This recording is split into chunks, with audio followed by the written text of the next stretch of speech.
Mesdames, Messieurs, bonsoir et bienvenue à cette édition du grand format d'actualité sur CamNews 24 et ITFM 103 émettant depuis Garoua. Les titres de ces 20 heures: Parc national Babekbek, élus locaux, chefs traditionnels et élites Toupouri, originaires du département de Mayokani à l'extrême nord Cameroun, s'opposent à l'implantation du parc national Mabekbek. Ils sont allés à la rencontre du Premier ministre chef du gouvernement, Joseph Dione Ngouti.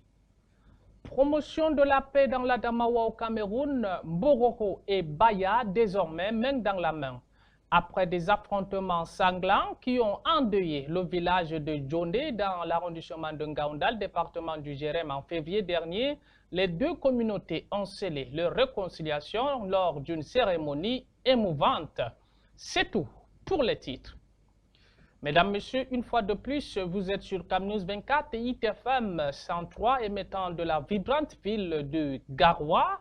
Nous vous le disons en titre, Parc national Mabekbek, les élus locaux, les chefs traditionnels et élites Toupouri, originaires du département de Mayokani, à l'extrême nord Cameroun, s'opposent à l'implantation du parc national de Mabekbek dans le département de Mayokani. Ils craignent que ce projet menace la sécurité des populations et leurs moyens de subsistance. À cet effet, ils sont allés à la rencontre du Premier ministre chef du gouvernement, Joseph Dione Ngouti, au fond de trouver un équilibre entre protection de l'environnement et bien-être des communautés. Reportage.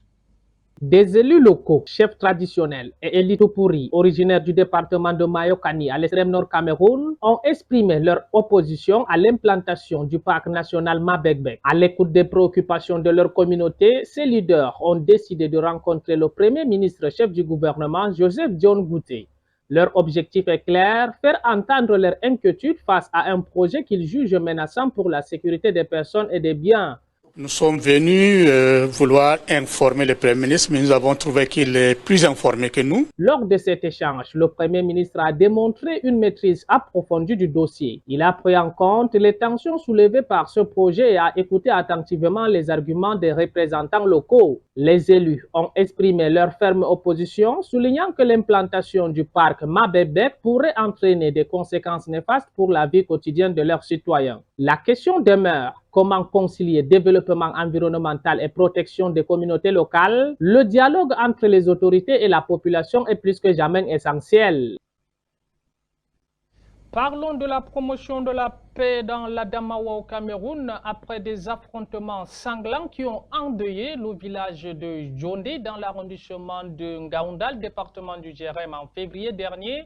Les communautés Mboroho et Baya ont scellé leur réconciliation lors d'une cérémonie émouvante.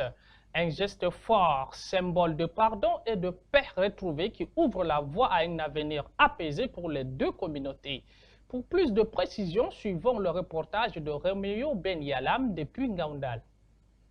Enfin, des poignées de main sincères qui passent désormais entre Mbororo et Baya de Djondé, situés à environ 15 km de Ngaoundal, sur la voie ferroviaire, qui finit par ce grand geste fort, une accolade en signe d'acceptation de pardon venue présenter par la communauté Baya. Bouskouda avait juste après la situation, fait un geste. Aujourd'hui, nous avons reçu nos frères, des grands frères, des élites Baya du Djerem, qui sont venus avec des dons nous assister, présenter des condoléances. Et nous sommes sincèrement ravis. Nous accueillons favorablement nos pardons. Et après la situation, ce que nous avons fait comme geste prouvait déjà que nous étions même d'abord partisans de ce pardon. Une initiative voulue par ces leaders de la communauté Baya, Abba Aboubakar, pour apaiser les tensions entre la communauté Mbororo et Baya, survenue le 3 février 2025 suite à un conflit foncier laissant 2 morts sur les carreaux et des maisons incendiées. Tout est parti d'un petit malentendu entre l'élite Mbororo et l'élite Baya. S'en est suivi de petits affrontements qui aura débouché à la perte en vies humaines. Donc vous voyez que ça nécessitait que nous nous retrouvions pour faire la paix. Par ce geste de purification, les femmes de Djondé, ensemble, réclament le retour à la paix, arbre de paix en main.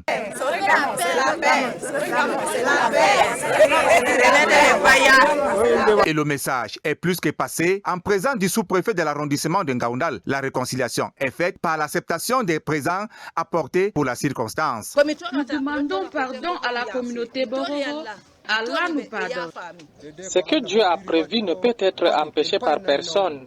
Nous avons tous traversé des épreuves difficiles et nous acceptons vos excuses sincèrement, sans aucune hypocrisie. Mission accomplie, la délégation est allée à la rencontre des autorités administratives et traditionnelles, notamment le préfet d'Undjerem, le procureur près le tribunal de Tibati et le Lamido de Tibati. Vous savez, nous tous là, nous sommes condamnés à vivre ensemble. Il ne peut rien. Donc il faut la paix. Il faut la paix. Parce qu'il faut-il le rappeler, il s'agissait de la violation de la loi sur le zonage. Il est question de prescrire aux deux parties, c'est-à-dire les agriculteurs et les éleveurs, de respecter scrupuleusement la loi qui régit le zonage. L'un des moments clés de cette mission fut la remise des dons aux détenus suite à cet malheureux incident à la prison principale de Tibati. 7 au total, dont des prières furent élevées pour le retour à la paix et pour eux.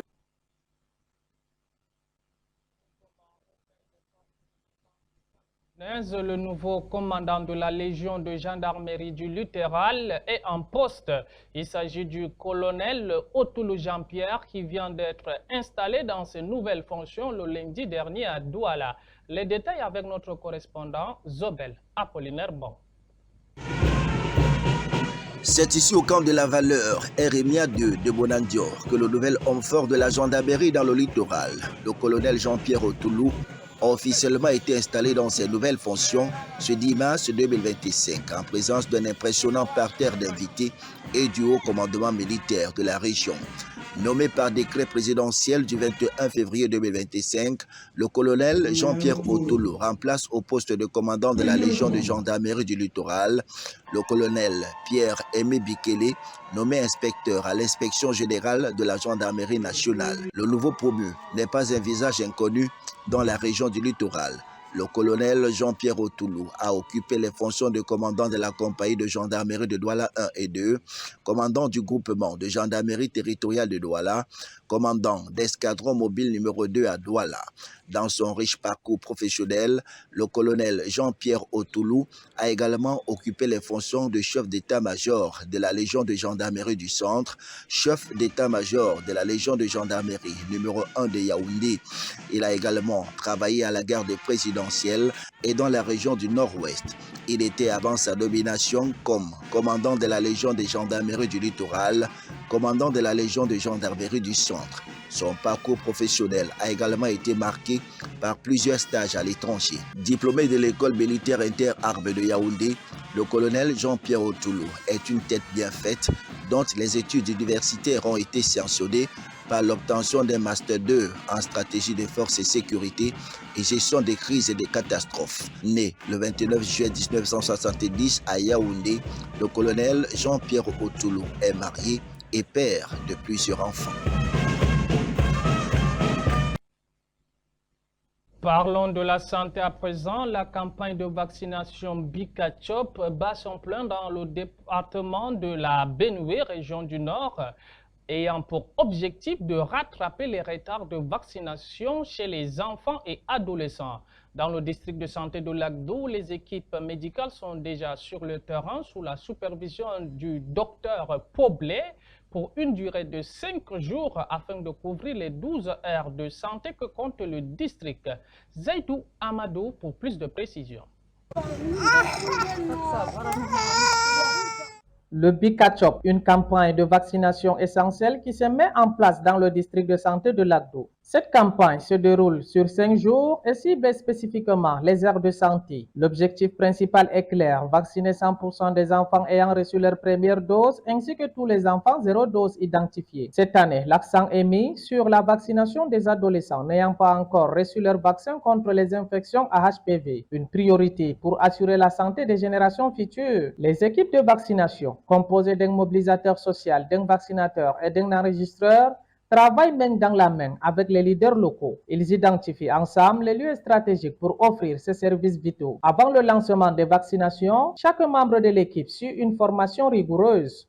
Il se procure également les listes des enfants vaccinés lors du premier tour et s'est perdu de vue. Afin d'assurer un suivi efficace, le succès de cette initiative repose sur une planification minutieuse. Les jours de vaccination sont choisis en tenant compte des activités communautaires pour maximiser la participation.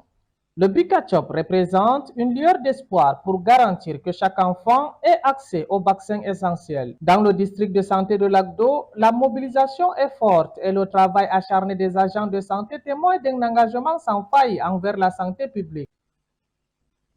Restons toujours dans la santé et le bien-être. À Maïganga, le centre de santé Nana Bouba se dresse comme un pilier essentiel répondant avec dévouement aux besoins médicaux de la population. Dans un contexte marqué par la pénurie de spécialistes, cet établissement fait preuve d'innovation et de résilience pour garantir des soins de qualité, offrant ainsi un espoir tangible à ceux qui en ont le plus besoin. Roméo Benyalam nous en dit plus. La récente campagne de santé gratuite à Maïganga a mis en lumière une réalité préoccupante, le manque criard des spécialités médicaux dans cette région. L'affluence massive des patients témoins d'un besoin urgent de soins, mais l'absence des cardiologues, des gynécologues, des hépatites gastro-entérologues a laissé de nombreux malades dans le désarroi, parfois contraints à se tourner vers les tradipraticiens. Le souci avec la médecine traditionnelle, c'est qu'il se met directement dans un état de concurrence avec la médecine moderne. Si nous laissons ces malades aller chez les tradipraticiens et que les posologies de certains produits ne sont pas adaptées, ça pose quand même un réel problème. Face à cette situation critique, le centre médical Nana Bouba, dans la ville de Maïganga, département du Mbéré, région de la Damawa, a pris l'initiative d'organiser une consultation cardiologique, une lueur d'espoir pour les patients souffrant de pathologies cardiaques. Le centre, pour préserver ce centre, en moyenne, nous recevons entre 250 et 300 consultations de façon mensuelle, tous services que nous confondons. Effectivement, nous recevons des médecins spécialistes, plus précisément, nous avons un médecin cardiologue qui vient en consultation ici une fois chaque 3 semaines, un médecin cardiologue. Également, nous avons un médecin gynécologue qui est aussi en consultation une fois chaque 3 semaines. Ils viennent sous forme de prestations. Les symptômes de cette carence en spécialité sont alarmantes. Les patients livrés à eux-mêmes, des diagnostics tardifs, des complications évitables, l'absence de gynécologues, par exemple, met en péril la santé des femmes, notamment les femmes enceintes. Le manque d'hépatie gastro-entérologue laisse des personnes souffrant de maladies digestives sans prise en charge adéquate. Maladie cardiovasculaire, comme son nom l'indique, c'est une maladie qui attaque le cœur et les vaisseaux. Les facteurs de risque, entre autres, nous avons la sédentarité, l'obésité. L'initiative du centre médical Nana Bouba est certes louable, mais elle ne saurait pallier à elle seule le manque de spécialités dans cette région. La mise en place d'une fréquence de réception pour les patients cardiaques est un pas dans la bonne direction, mais il reste encore beaucoup à faire. Donc, dans le cadre de la collaboration avec le centre de santé Nana Bouba, nous faisons des consultations présentement tous les 2 samedis chaque mois.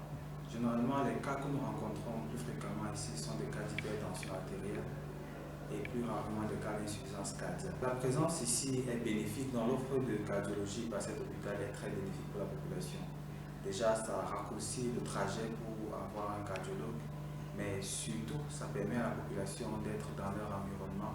L'analyse est sans appel. La présence des spécialistes est vitale dans le Mbéré, voire dans toute la région. La satisfaction des patients lors de la consultation cardiologique en est la preuve. Mon père souffrait d'une insuffisance cardiaque. Et on souffrait de temps en temps pour aller au son problème. Mais comme maintenant on constate qu'il y a un cardiologue ici, au niveau du Maïganga, là ça nous soulage quand même. Et on est venu, on a trouvé la consultation était parfaite. Mais c'est que nous aimerons qu'il reste définitivement ici. Il est donc impératif que les autorités sanitaires prennent des mesures urgentes pour pallier ce manque criard et garantir des soins de santé de qualité de tous. Car il est temps d'agir pour que la santé ne soit plus un luxe dans le département du Mbéré et voire toute la région, mais un droit pour tous. Parlons de la religion à présent. Ramadan 2021, le point d'arrêt des véhicules de transport en commun dans le Nord se transforme en un véritable pôle d'activité économique, dynamisant ainsi la vie locale. Ces espaces vibrants d'échanges commerciaux et culturels offrent aux visiteurs une expérience unique et conviviale. Plus de détails dans ce reportage de Aminatou Younoussa.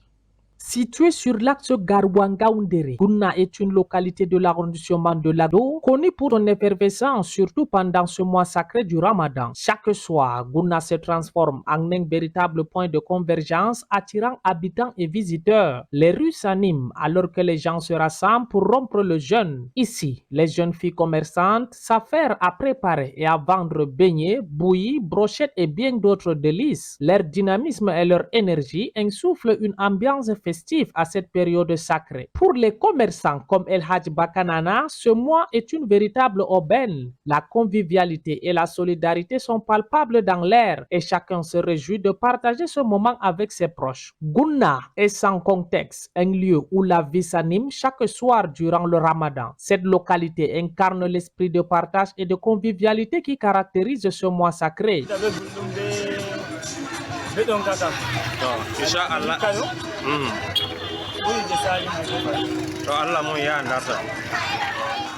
À Gouna, chaque soirée est une célébration de la vie et des traditions. Pendant le Ramadan, cette petite ville devient un exemple parfait de l'harmonie entre commerce et culture. Si tu veux être heureux, marie-toi. Mais si tu veux être vraiment heureux, laisse ta belle-mère chez elle. Car une belle-mère est comme un radar, elle détecte toujours les défauts des autres, mais elle ne voit jamais les siens. C'est ici que prend fin cette édition de 20h sur Camnews 24 TV et ITFM 103, émettant depuis Garoua. Mesdames, Messieurs, bonsoir.